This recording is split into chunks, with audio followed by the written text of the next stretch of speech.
just wanted to take a few minutes to talk about the daily lifesavers and how I incorporate them into my morning routine.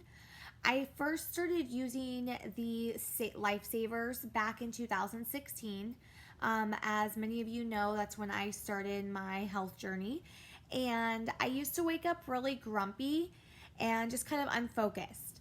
So as soon as my eyes would open, I would start going through my to-do list, and before my feet could hit the ground, I was already overwhelmed with the day.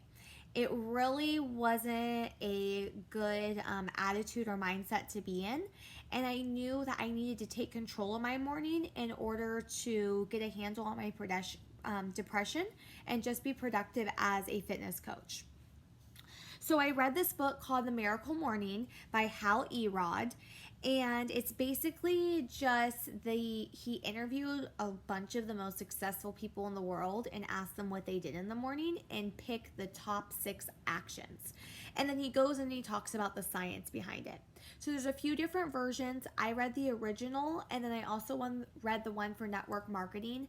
I think there's one for parenting or homeschooling. So I want to read that one again too, just so I can kind of give myself a refresher, because it's been a few years since I've started doing this. So I just want to talk about how I use the different actions. So very first thing I do is silence, which is for me meditation. I started off doing just like guided morning meditations on YouTube. I would search like guided gratitude meditation, short gratitude meditation. Now I try to focus more on my chakras. You can also pray or just do some deep breathing practices. The second action is affirmations. You guys see me sharing them all the time. Sometimes I just pick like my favorite top 4 and repeat those 3 or 4 times each morning. And then I also will share some lists in the group with you guys. I will focus my affirmations either on my goals, my current struggles, my limiting beliefs. I will literally figure out what my limiting belief is and rewire the phrase. And I talk a little bit more about that in another video I have on my channel about 6 actions you can take for your anxiety. I think it was 5 actions you can take for your anxiety and depression. And then I'll share some more in here you guys can definitely use. The third action is visualizations. This is one of my favorite as it's associated with the law of attraction in your third eye. Basically, it allows you to believe that anything is possible, and it gets you opening up your mind to that idea. You can visualize in the shower. You can create a vision board that you look at each morning. You can do a visualization meditation, and I personally enjoy journaling with my visualizations. A good question to ask yourself one of the first few times you're visualizing is, when your youngest is 25 years old, when your youngest child is 25 years old, how do you imagine your perfect day to be? And so you can kind of start to reverse engineer your visualizations from then.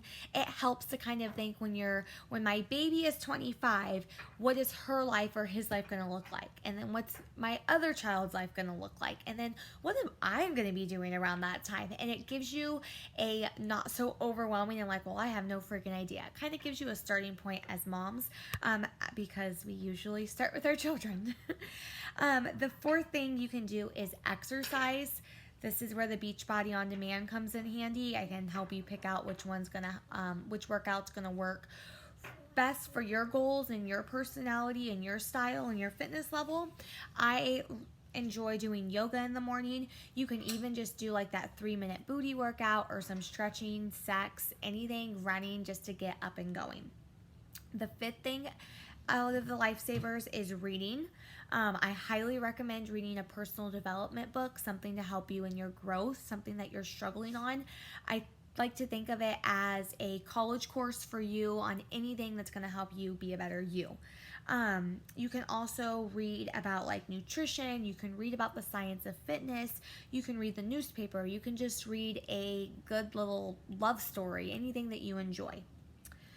The last thing out of the lifesavers is scripting or writing. Again, one of my favorites. You can definitely just do like a gratitude list, 10 things that you're grateful for and why. You can follow the journal prompts shared in the group. Highly recommend that. And you can do a to-do list. What are the top 3 things I need to do to get towards my visualization? anything free write. You can write a book, you can follow up to emails. I like to sometimes just send out 5 messages in the morning. Whatever works for you and your lifestyle. Some people will write down their curriculum in the morning for their kids, what they're going to be doing. So those are the 6 lifesavers and how I've incorporated them into my daily routine. I hope you guys kind of get an idea of how you can make this work for you. If you guys need any help coming up with 6 actions you can take in the morning, comment below and I'll be checking in with you.